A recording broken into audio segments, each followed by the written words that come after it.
Welcome one, welcome all. We did it. We made it. The regular season, and here we are to get you through it. This is the NFC East Mixtape, the greatest crossover ever attempted and successfully landed in the history of mankind. You can listen to this podcast in any of four different places. Blog of the Boys, SB Nation's home for Dallas Cowboys content. Bleeding Green Nation, SB Nation's home for Philadelphia Eagles content. Big Blue View, SB Nation's home for New York Giants content, or Hogs Haven, SB Nation's home for Washington Commanders content. You can also watch it on the Bleeding Green Nation YouTube channel or the Blog of the Boys YouTube channel. He is Brandon Lee Gowton from Bleeding Green Nation. I am RJ Ochoa from Blog of the Boys. If you can't tell, we work for SB Nation. BLG, how goes it? Do you have a PlayStation, RJ? That's a funny question. I don't know if you're asking that like with an ulterior motive in mind. I actually, as we're currently speaking, have a PS5 in transit. It's supposed to arrive at my house sometime later this week. I finally was able to get one. So I have a PS4, but I'm on the path to a PS5. I'm waiting for the stupid joke that's about to hit. So not an Xbox guy. That's a few episodes ago of Monday Football Monday. Yeah. That was a good throwback. Are you a few weeks behind on the SB Nation NFL show? No, I just didn't want you to be ready for it. So I had to lie in the weeds and wait and sabotage you and throw you off your game ahead of week one. I'm trying to rattle you. This is it, RJ. You can't be unprepared. The season is here. You weren't ready for that. Bad job by you. But it's a big episode, RJ. They really, all the mixtape. See, I just did it to myself. I just said mixtape. The mixtape episodes are, but this one especially, because this is like prime mixtape season, right? Because it's one thing to talk about all the teams in the offseason. Who cares? It's the games that matter. And obviously, we're not getting any division games week one, which I think is what's different for sure, because it feels like the Cowboys and Giants used to play every year week one once upon a time.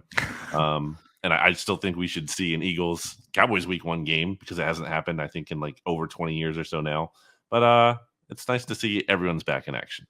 It is nice to kind of fall into our rhythm. I'm sure you get this question a lot, like from family and friends, like, you know, about your job and things like that. I mentioned where we work. The regular season, while hectic, is kind of nice because it does sort of like schedule you out. Like, you know, the same thing kind of happens every Monday, Tuesday, Wednesday, so on and so forth. So it's nice to kind of fall into the regimen that we've known and loved for so long.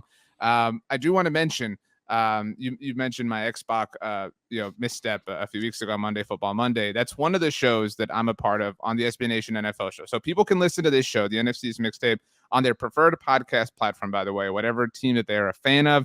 If you're an Eagles fan, make sure you subscribe to BGN Radio. If you're a Cowboys fan, subscribe to the Blog of the Boys podcast network, so on and so forth. If you leave a rating and write a review, those things earn you bonus points, and we will read them. I'm going to do that very quickly, Brandon, before our special announcement that some people may not be aware of. The first one comes to us. Both of these two are from the Blog of the Boys side, from GOB Frog. It is titled RJ ... and its 5-star rating says, "Is so great. I just listened to an hour-long post-game for a football game I did not watch. I believe GOB Frog is an Eagles fan, so appreciate the love on the Blog of the Boys side of things." This one is more specific to the mixtape. Are you ready? The other one was really for your benefit, not mine. This is from David Griffith, 01. It is titled Cowboys > Eagles to win the Super Bowl. 5-star rating. Here we go. NFC East Mixtape. I am again an Eagles fan doing the cross review because 1, RJ is my favorite Eagles fan, and 2, as an avid mixologist, I love the debate.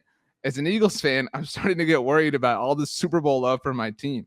We never perform when the league thinks we're good, so I figured I'd reach out to my favorite Eagles fan to lower my anxiety by telling the media 3 reasons why the Cowboys are more likely to win the Super Bowl than the Eagles. May the football gods bless us. #Eagles. The reasons are not listed for what it's worth, but yeah.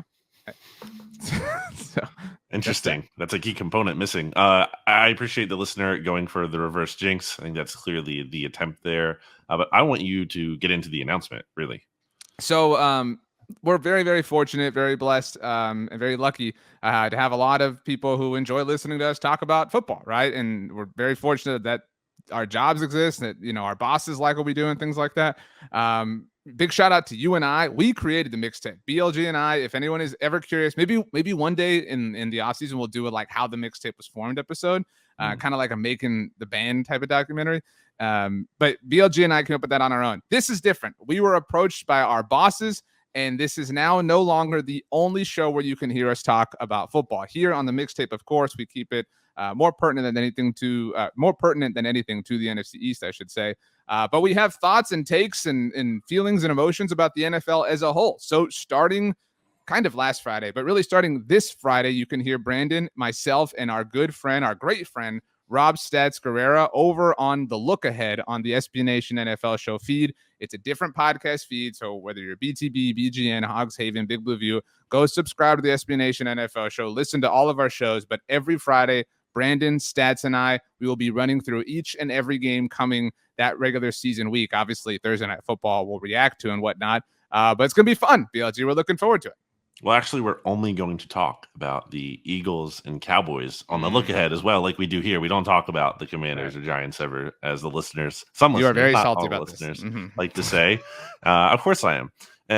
It's all in good fun. But the other thing is, RJ, on a more serious note, we both like to talk about how the mixtape is this crossover thing. You compare it, to the Marvel universe. And I think there's something to be said for an SB Nation universe where you're kind of missing out if you're not listening to the look ahead. Like you're like, okay, who is this character? Like, who is Stats? And you have to and there's going to be references and things that are made on the look ahead that get brought up here, just like I brought one up from Monday Football Monday earlier. So if you're not listening to the SB Nation NFL show already, you're missing out on content that relates to the content here. So you have to consume it all if you really want to be tied into it. Yeah, we're consider the mixtape like Grey's Anatomy and the SB Nation NFL show like private practice. And so, there's all these doctors and administrative people that like you said, who's the Stats guy? I've never heard of him. Stats is, we both have done a show with Stats for years. The Oddcast died because it wasn't that great of a show. Actually took over your show. Needed some help. And so every Friday we will be looking ahead. That's why it's called the Look Ahead to the week that is coming in the NFL. We will make all of our picks. And in case you miss an episode, number one, shame on you. Number two, shame on you again. But number three, on our social handles, certainly on Twitter and Instagram, at Brandon Gowton for both and at RJ Ochoa for both, we will tweet out a graphic with all of our picks. If you're curious, we will be picking those straight up. It's a little bit complicated with the timing of things. We don't want to involve a spread and then have things change. You know how the NFL world can work. We've already all picked the Bills for Thursday night, so that is an exciting thing. But yeah, look at us. We're just they want us to talk to each other more and more and more, Brandon. It's fun. We will reference the spread, of course, for context of sure. It's interesting to talk about the context of the line, which we will also be doing today in today's show because we have actually games to preview here. So not all quite right. The look ahead NFC East mixtape, not quite the same thing. It's not just about predictions, but it's a part of it. And there's some news items to get to as well.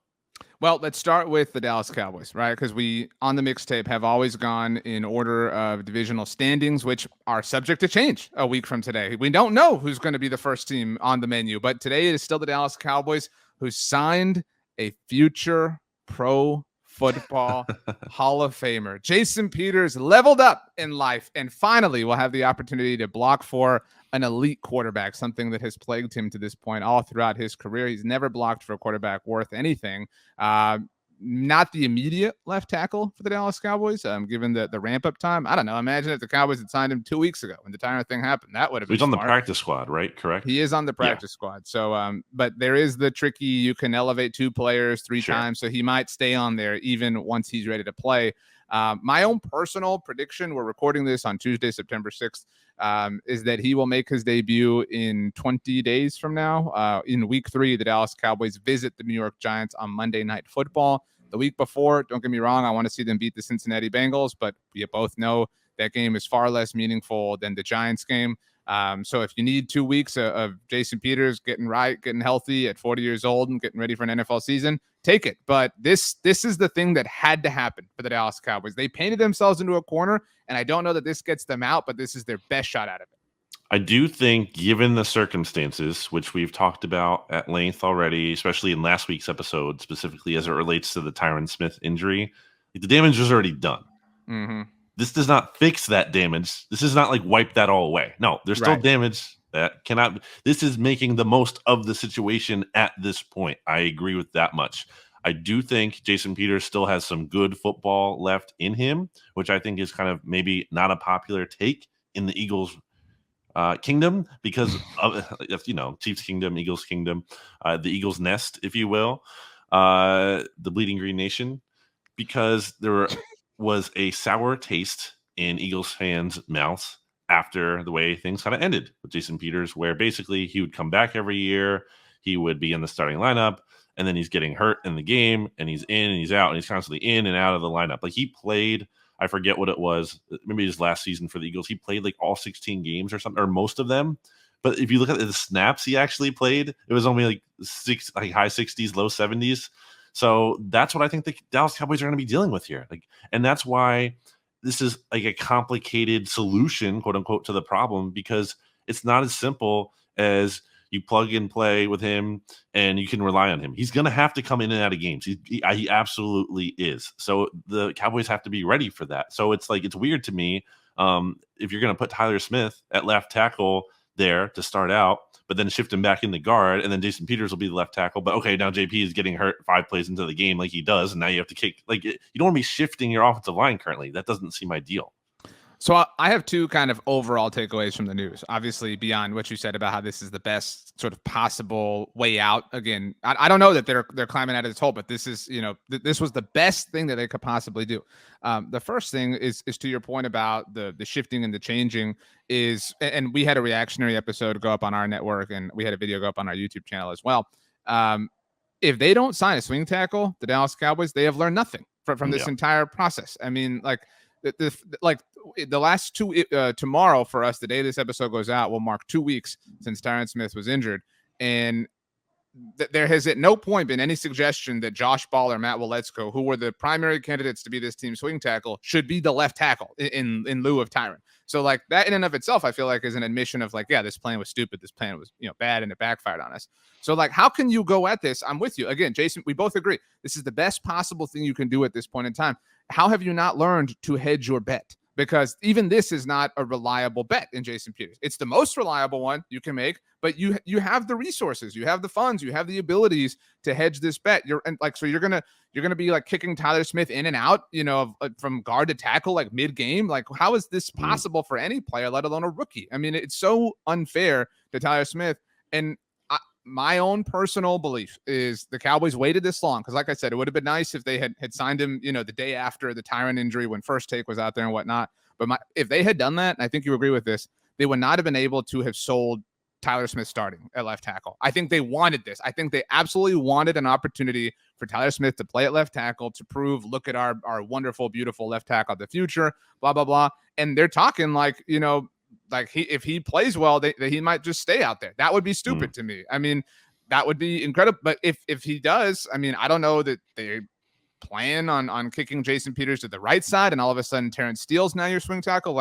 There's a weird kind of way that these dominoes can all fall. Last thing I wanted to just slip in, the fact that this is Jason Peters and not, I don't know, whoever else, whatever journeyman, to me signals that the Cowboys understand that Tyron is not coming back this year, or at least that they're not counting on it. Jason Peters is not showing up to, if he's healthy, to not play for you for the entire season. Yeah, he's not signing to the practice squad without an idea that he's going to be playing games. You're not putting all that work in as a 40-year-old, especially a player, just to sit around just in case. There's obviously some kind of assurance or realistic path to playing time there. From a legacy standpoint of it all, I don't think this is as big of an own as Cowboys fans would want this to be. And I don't. Of course. A lot of Eagles fans are good. I'm glad that he signed there because that sets up the own even more so in my mind. Because that's playing with fire as a fan. And that's to me I don't accuse you of this, but that there are a lot of Eagles fans where they've gotten a little big for these britches this offseason. All the offseason love has gone to a sector of Eagles fans' head. And I think those are the people that are good. And I understand if there's a part of an Eagles fan that feels that way. I think there's a part that has to be terrified. There's a part of you that, and maybe not you specifically, there's a part of you that has to be what if it works? What if he's awesome for them? That would suck. What if, again, what if they win the Super Bowl? What if Jason Peters wins a Super Bowl with the Dallas Cowboys? Would that not make you hate a lot of things if that really happened? You're really just talking yourself into it. I think it comes down to, but the shifting in and out thing, I think that's going to be a very real thing. And I think that could, while again, in a vacuum, signing Jason Peters and him being healthy and him playing left tackle would be the ideal situation at this point. the shifting in and out could be more damaging than you are expecting or anyone is really accounting for down there. And there's an argument to be made. I didn't make this argument. I saw this argument on Twitter. Shout out to Eagles Nest who made this, that playing for the Cowboys strengthens Jason Peters' Hall of Fame legacy, which he is an Eagles player, obviously. And it's not like the Baseball Hall of Fame. You don't go in as a certain player, but it really only strengthens his legacy from a visibility standpoint. Sure. So, I mean, that's kind of the own on the Cowboys. Which is an acknowledgement that the Eagles are a little brother to the Cowboys as far as. Well, I mean, you already felt that way, and now you're using that platform that you felt that way about to benefit an Eagles player. So tell me how that's like an own on the Eagles. I will say, so there was the quote that Peters had about arrogance back in 2018 kind of came up in all this, whatever. That quote, I don't know why it's like beloved by Eagles fans, first of all, because I don't think it is. Well, so that was the same week as Kamu Grugier-Hill's line about choking and whatnot, and the Eagles went on to lose the very next game. What was the first play of that game again? How did that go? When he literally recovered a fumble and the ref said he didn't? What did the record book show? Do it? What did the record book show? Like what happened? The record book show that Kamu Grugier-Hill recovered a fumble. The refs reviewed it. They looked at it and they said he didn't have it when he literally had it in his hands. That was maybe, honestly, by the way, the last time Carson Wentz was like, I don't know if you agree, like a functional quarterback in the NFL. Like that was the last like kind of shining moment that he had. I know they lost that game, but yeah, he wasn't great early on in that game, but yes, he did lead them back. Right. Anyway, so my point is that quote came up, and this I'm being truthful here. Like I have been straight up about the Eagles this entire offseason. So I think I've earned the right to say this. If I were an Eagles fan, I would be a vile human being, first of all. But if I were an Eagles fan, the fact that Peters walked that line back, even understanding that he had to, and in case anyone's unaware, he in his first media session with the local media said that he meant it as swagger. Again, he softened what that line ultimately was 4 years ago. If I were an Eagles fan, that would bother me. Like it wouldn't bother me to where like my life is ruined or impacted by it, but I'd be like, like it would make me like make that noise and roll my eyes. And if you're an Eagles fan and you're disagreeing, you're lying to yourself. Because I lied to myself when DeMarco left. I said I didn't care. You lied to yourself a lot. I said I didn't care, that it was fine, that it was whatever, this and that, blah blah blah. It bothered me, even though it failed. It bothered me. Like it bothered me so much from your perspective. But yes, right. Even that's what I'm saying. Like even though it worked out wonderfully for the Cowboys, it still bothered me. It was so annoying to have to listen to Eagles fans like champion the cause. Man, like that really speaks to like how the world has changed as far as like the value of running backs. That like that there was this like big like prize that whatever, but like that would be destroyed right like in today's sort of NFL world. But I'm excited. This is the best thing possible they could have done. But seriously, take it seriously, Cowboys. You have a chance. Get a swing tackle. We have a game to get to, but before I do, I saw you and the person who I think is just most up in arms about the Jason Peters thing. Shout out to the beautiful and talented Seamus. You both shared this Jerry quote that happened on Tuesday morning that a lot of people were I don't think we're going to talk about this much at BTB, so I did want to squeeze it in. The quote, Jerry was asked about how optimistic he was feeling about this season relative to other years. He said, I have to believe 1-1 is 3. I can't operate where 1-1 is 2. Now, we all know it is physically, but 3 is where you have to go.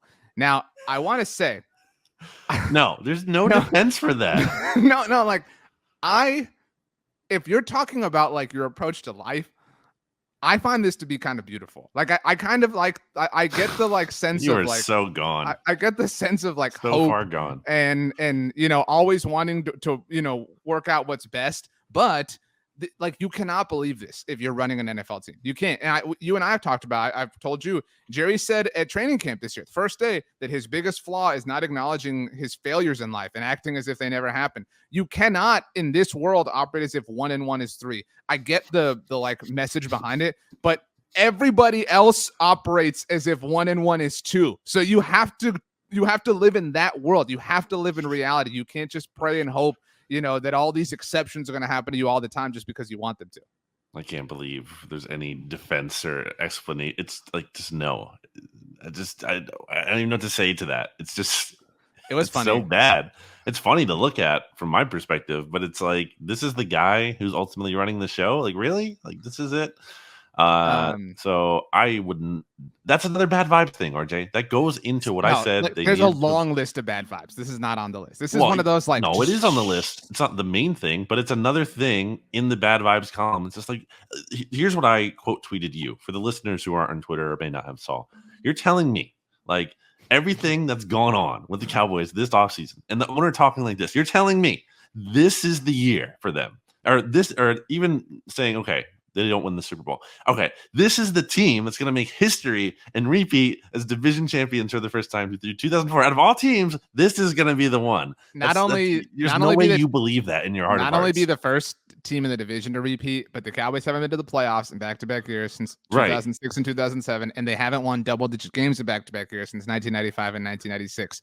I say all that. I mean, we've said it. Do you believe it in your heart of hearts? Do you believe that this is the year that changes? In your heart of hearts, do you believe it? No, but yes, because like it's hard. It is hard to find fewer than 10 wins for them, and that's probably enough, at least to get to the playoffs. I mean, it's difficult. It's difficult when they have a franchise quarterback. So like barring some, and this is the same truth for every team, barring some crazy injury or whatever, it's hard to see them not treading water, which is all they have to do. That starts with this is one of their most difficult games, Sunday night against the Buccaneers. Mm-hmm. And I think Chris Godwin's going to play. That's a little up in the air. Obviously, Tampa's offensive line is arguably more beat up than the Cowboys. Dallas is quote unquote only missing Tyron Smith as far as expected starters for this season.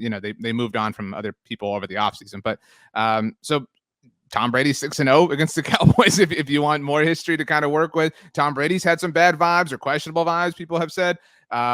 As of now, our friends at DraftKings Sportsbook, who are our sponsors over the SB Nation NFL show, where you can hear the look ahead, obviously, they currently, at the time of our recording, which is Tuesday afternoon, have Dallas as 2.5-point underdogs. That has risen as of Sunday night. I tweeted this out. They were 1.5-point underdogs. So don't know exactly, where that line move came from. I still don't know how I'm going to pick this thing, but this is one of their two difficult games. I told you last year at the season opener, they were going to go 1-1 through their first two, which were at Tampa and against the Chargers. They lost the first, won the second. I kind of feel the same this year. Next week, Dallas has Cincinnati at home. So 2 games at home to start. I don't think it would be impossible for them to win this game. This is the weakest version of Tom Brady's Buccaneers to date. So if Dak and CD had a go off game, Micah Parsons has a Micah Parsons moment, it's definitely possible. So number one, I was a little distracted while you were talking because I don't know about you, but I have iMessage set up on the laptop that I use. And I see I have 47 notifications, unread text since I started doing this podcast, and I'm afraid to open that. So that's number one, and we'll see how high that count gets to the episode. I won't check it. I'll be good. Number you should 2, check it, make sure there's not an emergency or something. I mean, I did check on to my right for those who aren't looking, and if I look off screen, I do have my phone next to me, and I can see who it's from, and it's not like someone like a family member or something. Okay. But it seems like it's a group thing. So no one worry, hopefully, on that front, but still interesting. And that's this kind of week, by the way, a little peek behind the curtain. I always say, RJ, I don't know about you, but going into week 1 is incredibly stressful because it's not just about preparing for the scope of week 1, like it is in week 5 or as you get into the season. It's preparing for the scope of the entire season, which there's a lot going on. You're getting pulled in a million different directions. Again, not complaining, love our jobs, but it's just stressful, just being honest with you all. All right, so that tangent aside, I got to go with the Bucs here, man. I do agree that them and all these top kind of NFC contenders, and you can throw the Eagles and the Cowboys in that conversation, they all have flaws and holes you can poke at. But if there's one guy, and I do agree the vibes have been weird with him, but if there's one guy in the NFL who gets the benefit of the doubt more than anyone, totally agree. Tom Brady.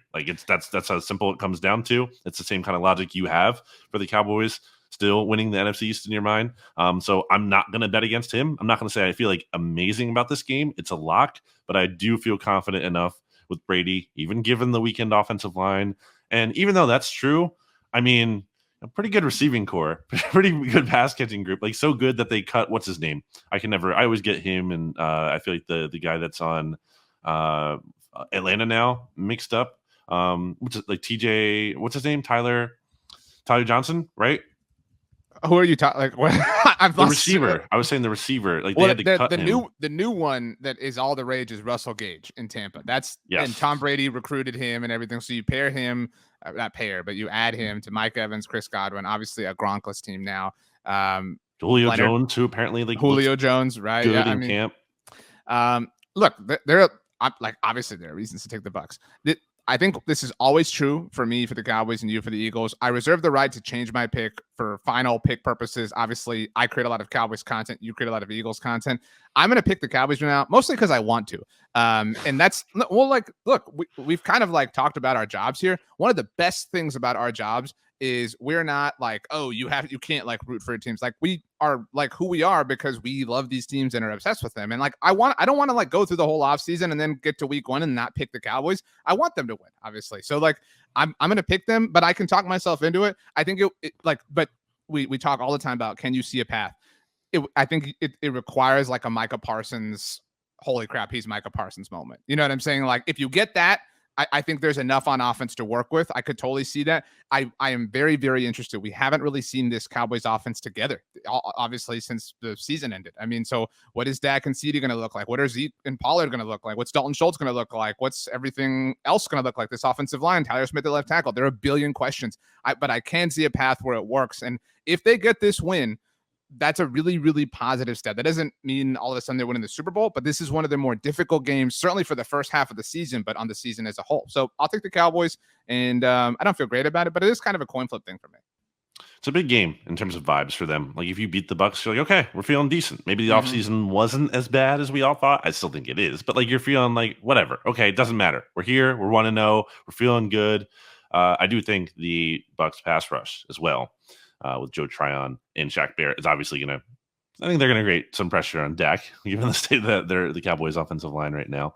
And Akeem Hicks too, underrated addition. I think apparently he's still looking great, healthier than ever. I think that's a big X factor in this game. The Bucks have come such a long way. I remember in 2016, the Cowboys hosted them and they were flexed into Sunday Night Football. And I remember when Gerald McCoy signed with the Cowboys, he was like, he had played with the Panthers that one year, but he was like, I played in like 5 primetime games my entire Bucks career. Like obviously pre-Tom Brady, but he was like, I get to, and unfortunately he didn't get to play for the Cowboys, but you know, he was super excited about the stage that it offered. This is a good week 1 Sunday night game. So I'm very excited about it. Let's move on to the saltiest team in the NFL right now, saltiest fan base. Oh, Jason Peters, he sucks. Watch out for all the holding penalties and injuries.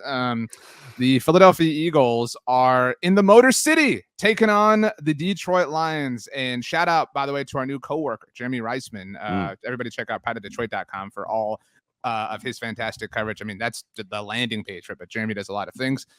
Currently, DraftKings has the Eagles as 4-point favorites. This is it. This is the litmus test. We have done a lot of talking. We've done a lot of listening, a lot of hyping up, a lot of gassing up and throwing flowers at Howie Roseman. Can this team deliver? I could see a world where they lose. And it's like, oh my God, we did all the hype in the offseason for this. This was a big, I wouldn't say a big game for them last year when they beat the Lions, but it was like a big kind of statement, right? It was like, the start of the turnaround, really. Right. And it was like, you know, if you're a good team, go throttle the Lions. And they did. And I don't buy the Lions the way a lot of people do. I know like football Twitter is obsessed with them, but they're certainly a little bit more cute and plucky than they were a year ago. This is not an easy game, but if you're a legit team, if you're a Super Bowl contender, like people say, if you're a franchise quarterback, Jalen Hurts, you should have your way with this Detroit Lions team.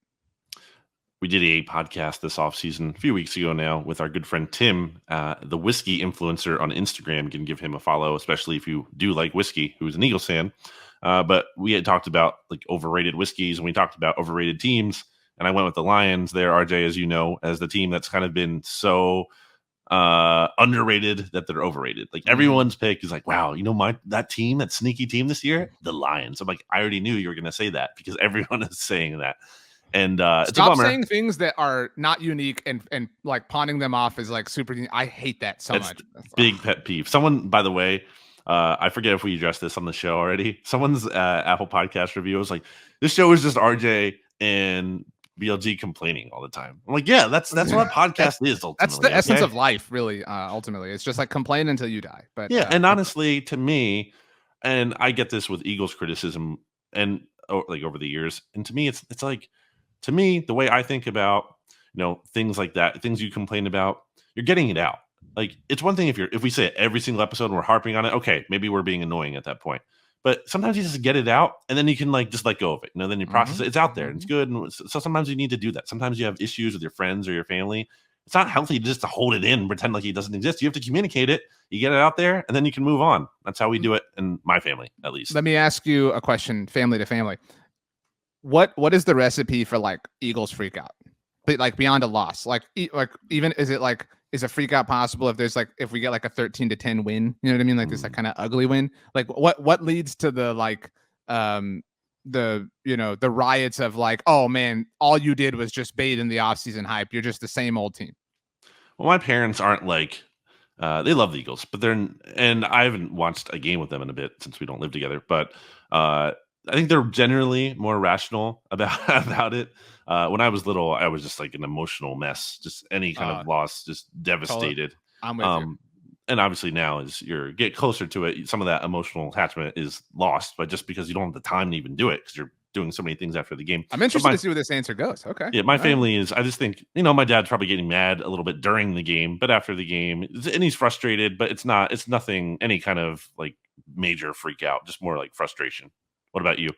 To be clear, I was asking what the recipe is for all of Eagles fans freaking out, not just your family. I thought you meant my family.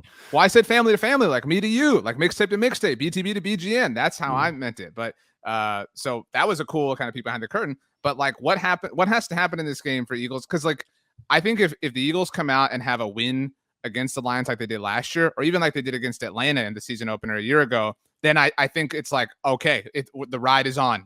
You know what I mean? Get ready, plan the parade route type stuff. But what's the opposite? Beyond the obvious of they put up 100 yards of total offense. What is a possible probable path that could lead to freak out?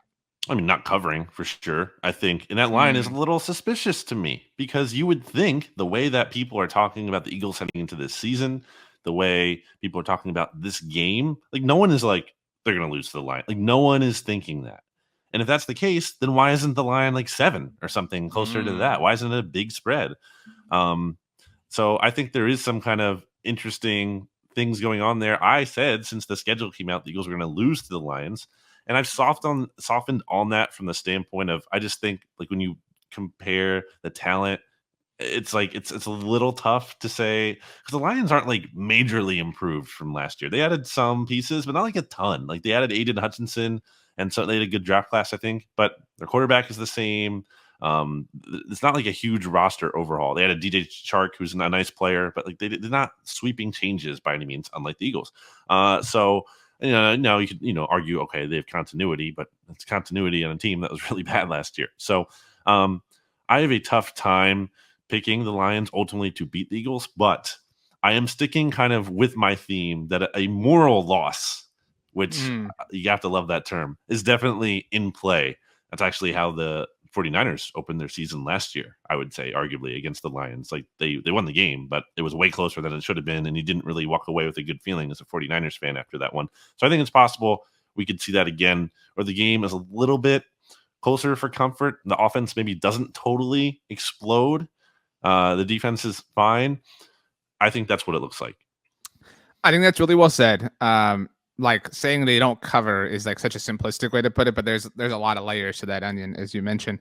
I think that's I hadn't thought of it that way, and just I was kind of browsing. I wasn't ignoring you like you were ignoring me with your text message situation, but I was looking up the other odds. Again, DraftKings Sportsbook, where we look for ours. The 49ers are 7-point favorites over the Bears. That's kind of chalk, right? That makes sense to us, right? The Baltimore Ravens are 7-point favorites over the Joe Flacco-led Jets. So, DraftKings not believing in too much of a revenge game there. The Indianapolis Colts are 7-point favorites over the Houston Texans. That to me is interesting. Division. Yeah. Right. That's interesting. I would have thought that, this Eagles-Lions game would have had a larger spread. The Cincinnati Bengals are 6.5-point favorites over the Pittsburgh Steelers. The New Orleans Saints, who Peter King picked to finish as the 1 seed in the conference. Why are people doing that? Look, I can Who see a believes path. that? I can see a path to them being a wild card team, maybe even winning the division, right? Because they kind of own Tom Brady, right? But the conference isn't great, but 1 seed, no. Well, they are 5.5-point favorites over the Falcons. Now, Is Sean Payton bad now? Because everyone just somehow decided that like losing him wasn't important. The people who are high on the Saints. by the way, not to make this back to the Cowboys again, but the day we're recording this, Sean did a hit with Kay Adams on her new show, and talked about the Cowboys Buccaneers game. Gave a lot of love to Dan Quinn, like it's specific, like 2 different times mentioned Dan Quinn by name. Never in the hit they at least clipped out. Never mentioned Mike McCarthy or Kellen Moore. I just thought that was a little interesting. Like Sean knows the game. You know what I mean? But anyway, similarly, the Dolphins are only 3.5-point favorites over the Patriots. You know what I mean? Like what? The Titans are 5.5-point favorites over the Giants. Like that's the line I was kind of looking for here with this Eagles, you know, Lions game. Close. The Chiefs, granted they're the Chiefs, but the Tyreek-less Chiefs, we have questions, whatever. They're 6-point favorites over the Cardinals. You know what I mean? Like, and I know we both think they're frauds, but still. And the Broncos are 6.5-point favorites in Seattle. So, I mean, again, you're right. Like, I would have expected maybe 6, 6.5, 4 just feels like way too generous. Maybe that is people, or maybe like them trying to get, suckers for the Lions. I just don't buy it. All due respect to Jeremy Riceman. But maybe. I will take the Eagles right now. Again, we'll make our official picks on the look ahead. But for now, I'm leaning Eagles, but I am in this like kind of prove it to me mode. We didn't touch on this with the Cowboys. I know you already wrote your power rankings at bleedinggreennation.com. Mine aren't out yet at the time of this recording. I have the Cowboys 9th and the Eagles 10th in my initial power rankings. I don't know where you have the 2 of them.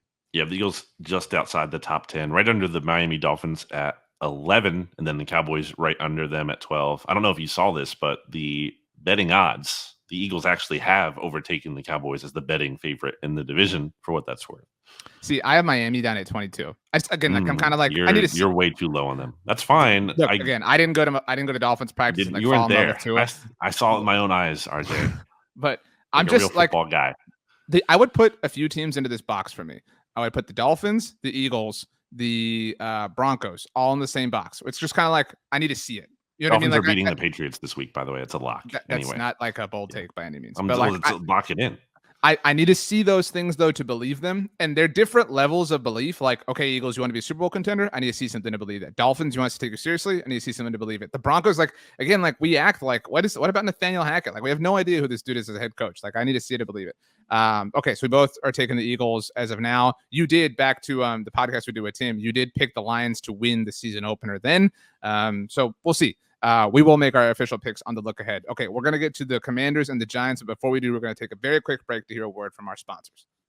Welcome back, Brandon. While we were gone, you told me that you picked up a new hobby. What is that hobby and why did you choose it? I'm not really a big hobby guy. I did disc golf on Monday. Frisbee golf, frothing, whatever you want to call it. Mm-hmm. Some people would call it just golfing and would call the golf that you like ball golf. I think that's a fair interpretation. Some people would do that. Interesting. Yeah. But it's fun. I'm not good at it at all. I'm actually really terrible. I do throw, like, how would you say that? Forehand? I throw forehand. I don't throw, like people like for the YouTube audience, like this, like the backhand, people do that a lot of the time. I throw your hand is upward when you're facing when you let go, you're like the palm of your hand's facing the sky. Let me go get a disc real quick. You vamp, and I'll show people. I don't think the disc is necessary, but I will always. Review what we're going to talk about next, and I'll come back for it. Well, while Brandon is gone and can't hear me at all, my dog is barking in the background, and we are going to get to the Commanders, by the way, who have a new coach on their staff, which I know Brandon is passionate about. I was telling the people, Brandon, that the Commanders have a new coach, and I'm sure you have some takes on it. Like this, oh, whoa, that is awkward. So yeah, you throw it you throw it underhand, like almost like sidearm kind of stuff. Yeah, kind of like that. It gets some good distance. Like the accuracy, it can be but like when I hit it, and I'm not consistent throwing it. Are you also pinching it with only your index finger? I don't know how to throw it right, but I kind of do like this typically. Like 2 of them. Okay. But like some people say you should put it like I'm showing for the people audio listeners, I am showing the finger placement inside the disc there. But it's fun. It's a fun activity. And even if you're not good, it's still kind of, it's a good thing to do with a group. So I went with a group of people, group of friends. You went with some onlookers, which is what the listeners of the Look Ahead have dubbed themselves. So we've got the onlookers battling against, I kind of like mixologists. Like I know that we kind of hate that, but I'm kind of like I'm leaning that direction. Because you know what's cool if we go with mixologists is we can have people send us like drink recipes that they like. You know what I'm saying? Like I kind of like where that that takes us. I mean, sure, why not? The Holden, who I was disc golfing with, I will say, loyal listener Holden, did say that the look ahead is going to be better than the mixtape. So that's a bold prediction for this season. I'm not like offended, but I'm a little bit. So anyway, the Washington Commanders, in super surprising fashion, hired Ryan Kerrigan. This is big loser energy. I'm not a fan of this move, and I just mean like on principle. I hate this is also one of those like things where people pitch it as like an original idea. Well, the Cowboys should just have Tony Romo be their offensive coordinator, and Sean Lee should be their defensive coordinator, and DeMarcus Ware could be the linebackers coach, and Jason Witten could be the tight ends coach. This is like I'm not in on this, and you're adding him this late to the game. This feels wonky. This feels weird. And after you fired your defensive line coach, like this feels awkward. This feels very un-Ron Rivera-y to me. I don't really hate it for them, but it's definitely the timing is weird to your point, and then also it's a weird place for me because Ryan Kerrigan was so just invisible for the Eagles last season until randomly. He was great in the playoff game against the Bucs. He was like one of the few players who showed up for that bad Eagles loss, so it just made no sense. Ended up being his last game in the NFL. And I'm not surprised. I mean, he's always been a Washington lifer. I think he stayed there longer than he should have or really needed to. I think he did feel loyalty to them for who knows what reason, but he did. So I think it's fun if you're a Commanders fan. Is he their greatest player in our like professional generation? Like in the like era of our jobs have kind of been a big talking point today. Like he's kind of their best player, is he not? Like our most visible, most like iconic player, maybe. I think there have been like conversations like, is Ryan Kerrigan a Hall of Famer? And he's not. But I think there have been like conversations like that in Washington, in part just because like he would be the closest one, right? Or one of them, obviously, like Trent Williams, but he's not just a Commanders player. He's been with the 49ers for a little bit now. You mean Trent Williams got to glow up after he left a really bad NFC East team? Interesting. And went to outside the NFC East, and also was not 40 years old and battling constant injury issues in and out of the lineup all the time. We're gonna look back on that era, by the way. Like we're talking about like maybe I don't know that there were ever maybe like as far as the division is concerned, like that high quality left tackle play happening all throughout the division. Trent Williams, Jason Peters, Tyron Smith. Like it was a gauntlet. I mean, just Who did the Giants have? I mean, they had no one for a while, but did they have anyone decent at all in that stretch? They had.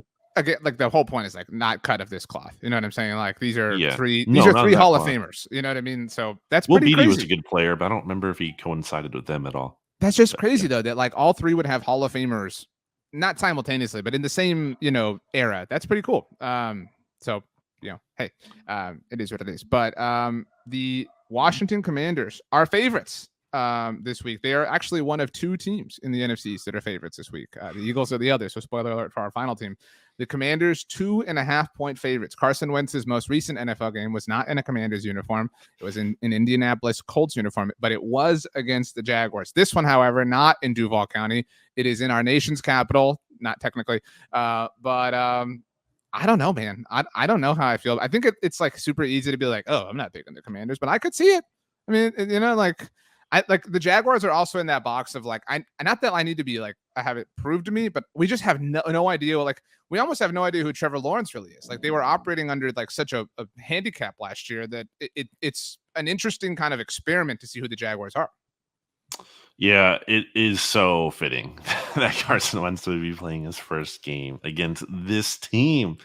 Carson Wentz versus Doug Peterson. I want the Jags to win this game so badly because then it can, allow me to tweet. That's what really matters. NFL results happening, so I'm allowed to tweet certain things that I want to tweet to fit my narrative, as everyone likes to say. But really, I do want, because it's going to be lame. There's actually people out there that I've seen. I think they're very much so in the minority that said they're like going to boo Doug Peterson when he comes back to Philly when the Jags play. That is so stupid. I'm like, are you serious? So dumb. Again, I think this is a very much the minority, but that there would be like anyone doing that is so dumb to me. It's like there's people, Stu, who believe like, oh, because of that bad year they had in 20, that was all Doug and Wentz doesn't deserve any blame. He was a victim. Like, no, This is so wrong. Could not be more wrong. I And hate the that's borne out too. I hate the cousin of that like idea, which is like once they take off the uniform, they're dead to me. I don't root for them. No, dude, like this is stupid. You can love Doug Peterson. I think you can appreciate Carson Wentz. You can feel some, not great things about the way it ended, but he helped deliver a Super Bowl to the city of Philadelphia. Yeah, no one denies that or shouldn't deny that. Yeah. So I'm so interested to see who he is. I'm fascinated. I really am. Like I'm not obviously rooting for him, but I have kind of turned into a defender of his. So if I want I would love to see Carson Wentz go off and Matt Ryan be terrible. Like that would be so funny to me. Like as far as like the Colts having to eat some crow, I don't think that's likely. I think I'm going to take the Commanders to cover here. I just don't know. I really don't have a clue who these Jaguars are, and I'm fine betting against them until we have a more firm idea. I will take the Commanders to win the game, but I'm going to take the points. I'm going to be a coward and hedge because I do think it could be close, a little bit too close for comfort for Washington. I can't bet on Carson Wentz. I can't like put my faith in him. I have more faith in Doug Peterson than I do in Carson Wentz. Again, I'm taking the Jags to lose ultimately still because I think to your point, I don't know exactly what they've been the worst team in the league. You're quibbling over a point and a half. Like that's it. Like yes. It's a 2.5 point line. Like it's not like they could win by. I could get your point if it was like a 6 point spread, like we've been talking about. But like this is 2.5 points. Like that's. I mean, it's a hedge though. There's obviously a difference, but like it's not substantial the way you're making that out to be. I think it's going to be a close game. I think it's going to be a close win for Washington. That's my score. My score prediction would be like 29-27, something like that. So I have to take the 2.5. I do think it's just going to be so good for me to see, hopefully, the Jaguars emerge victorious because as if the Carson Wentz getting dunked on tour wasn't long enough, like that's going to be another thing if that happens. It's like, whoa, Dougie beat him. Doug Peterson beat him. So I really hope that happens. I'm also we'll talk about this on the look ahead, but like I'm very interested to see, besides Trevor Lawrence, like Travis Etienne. I'm very interested to see Christian Kirk, right? Like the Jaguars have so many like question marks. Christian Kirk, by the way, on my fantasy team. I know everybody cares. Last year, I had lots of NFC East representation. Remember, I had Miles Sanders, Terry McLaurin, and Kenny Golladay. This year, Miles Sanders is back. CeeDee Lamb in the fold along with Tony Pollard. No Commanders, no Giants, but Christian Kirk is part of the squad. So I'm kind of hoping he goes off a little bit, so kind of is what it is. Okay. You have anything else to say on the Jaguars? I mean the Commanders. Oh, we don't talk about them at all, so we should probably just move on to the final team that we also don't talk about. The New York on the road to potentially being mediocre. Hopefully that is the standard there at this point in time. Once again at football Giants.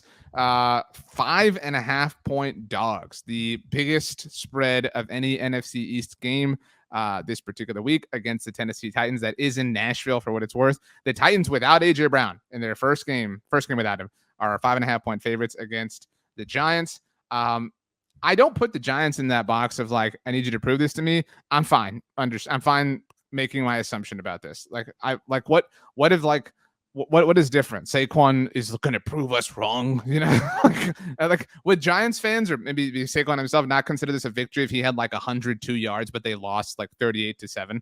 You know what I mean? Like that's just kind of the vibe this has. Saquon is back, baby. He's great. He's gonna do awesome. That's the word coming out of New York.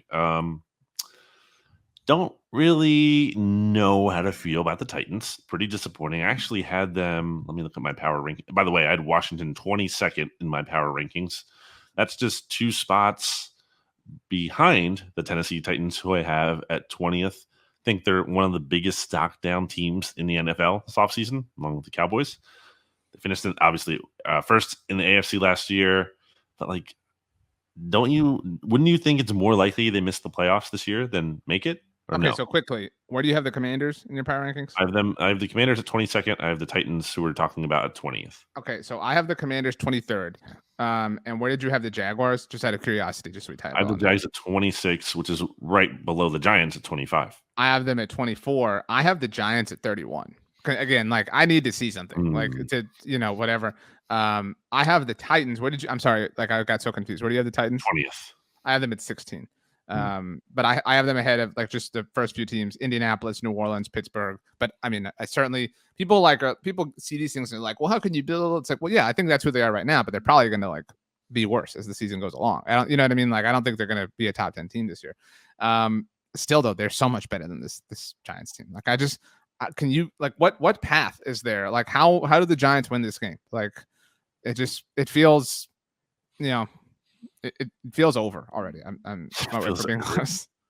I mean, do you think that they're winning? Do you think there's any chance they cover 5.5 points? The game is in Tennessee. Yes. I do really wonder what the Titans are going to be with one of their main piece, their main identity, Derrick Henry. Like, is he still Derrick Henry? What is he? What is Derrick Henry at this point? Because he's better than anything the Giants have at the very least. Absolutely. But if the identity isn't going, you have to take the Titans. What can you hang your hat on with the Giants? They're a team that's not trying to go all out to win. They know this isn't their year, and we've talked about that. And a little annoyingly, I was talking to Ed Valentine, not annoying to talk to him, but annoyingly that I had to talk to him or had to agree with him that like the Giants have been making some sensible moves. During cuts last week, they actually claimed a player that the Eagles cut named Jack Anderson, who most beat reporters who cover the Eagles had making the Eagles 53-man roster and did have a good summer. And now he might actually be starting for the Giants this year, or at least at some point here. So like they're making good moves, and that's annoying, but obviously those moves are still on the margins, and we're talking about fringe talent here, fringe-ish talent. So I'm going to take the Titans. I think the Giants are not trying to win, really. Not in this game. Obviously, they're going all out to win, but in the bigger picture this year. I am too. But so hold up. You're saying this person is like the Trey Sermon for the New York Giants, the way Trey Sermon was for the Eagles. Like, ooh, whoa, how we like that's no, we're getting a little overboard with Howie. And like I praised Howie last week, but like we don't have to make up reasons to praise him. Like, oh, he was going to trade for him, and then John Lynch cut him, and then he was able to sign him. Like Howie's playing 40 chess. Like, well, whoa, I mean, like, Howie himself.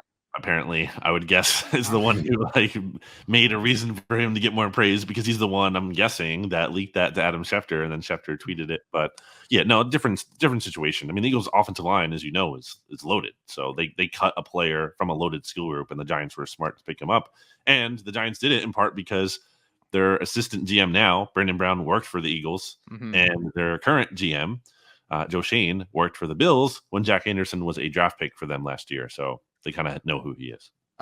So to be clear, we both then are taking the Titans, right? Because it's, again, we kind of we need to see something with this Giants team. Like we have a lot of questions, but what do you hang your hat on? It's a question we ask a lot here on the mixtape. What are the Giants hanging their hat on? Saquon? Is that it? No, really? No, I know the answer. The thing you hang your hat on is that Brian Daboll helped develop Josh Allen.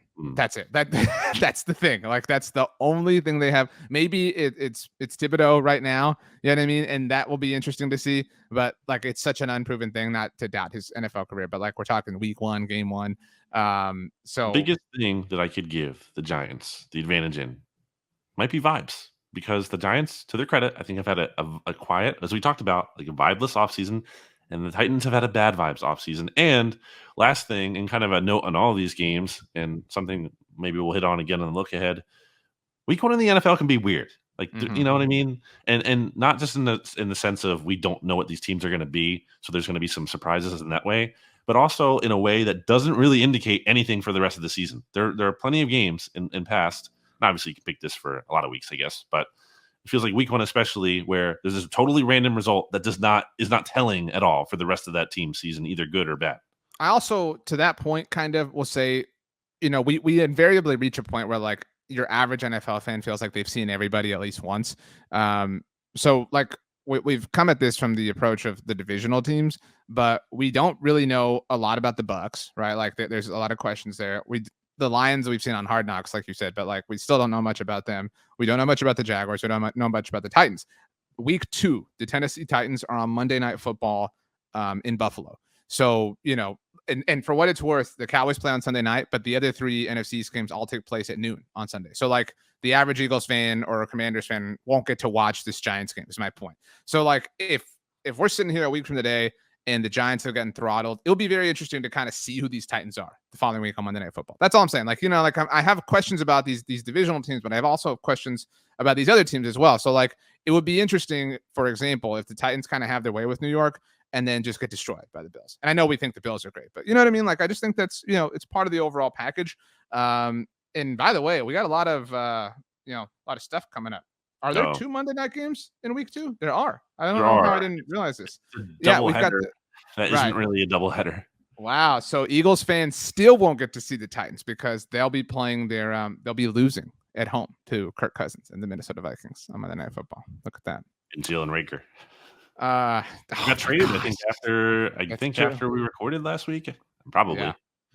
Wow. Okay. And then the following week we get what a win. Week 3 we get Dallas, New York on Monday night when maybe Jason Peters is making his debut. So we have a lot of stuff. Look, football season's here. I'm pumped. You're pumped. Like how can you not be pumped at this point in time? Like this is the best thing of all time. I'm very happy. We made it to this is season 2 of the NFC East Mixtape, right? Right? Yeah. Season 2? I think so. I guess so. Yeah. Time is hard to. It's season 2, but we started the first one in the off season last year. Right before the 2020 the 2021 NFL draft. Right. So we had a lot of mixtaping experience before last season. It was our second season. Goodness gracious. So shout out to the mixologists that have been here from day one. I like mixologists more than listeners at this point in time. Okay. Okay. So we both have Tennessee winning. We both have Washington winning, but we both have the Titans winning and covering. I have the Commanders covering and winning, obviously. You have them winning, but Jacksonville covering. We've both taken Philly to cover and win. I don't know. I think they win, but I don't know if they cover. And I've taken Dallas to win, which would mean they cover. You've got Tampa winning and covering 2.5 points as of now? Yes, I do. Okay. We will go through these a little bit more in depth. Obviously, not in depth, actually. This is the in-depth part of the NFC East. But we'll touch on these on the look ahead and get to every single other game as a bit of a preview, Brandon, for everyone who's going to, for the first time, go from here to the look ahead. What non-NFC East game are you most looking forward to this Sunday? We'll, of course, talk about it on the look ahead. Why don't you pick first? Because I have not looked at the schedule and I don't have it completely in my mind. I don't know how I feel about the Bengals, or at least I know that I don't. You're too low on them. Well, I'm not like as high on them as everybody else. So like, I'm excited to see the Steelers. This is in Cincinnati. So like, do the Bengals just kind of pick up where they left off? Like, is that, or do we just live in that world now? Or do the Steelers kind of go like, not humble them, but maybe like maintain the status quo that's been there forever? Mitchell Trubisky was named the starting quarterback the day we're recording this. How does he look? I don't think it'll be great, but we trust Mike Tomlin. There's a lot of interesting factors, so I'm excited about that. I do hate divisional games this early on. You shouldn't be doing that, NFL. That's stupid. But I'm also, in a weird way, looking forward to Chiefs-Cardinals. We both think the Cardinals are frauds. How badly do the Chiefs without Tyreek destroy them? So those are my two.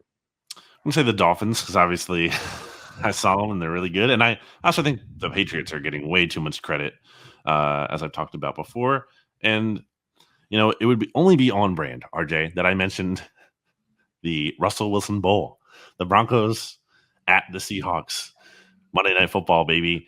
Not that the Broncos' success or lack thereof matters a ton so much for our interests, but I don't know. I don't know how to feel about the Broncos. I rank them in like 8th or something in my power rankings, but I don't feel amazing about them. I have them, I think, 13th.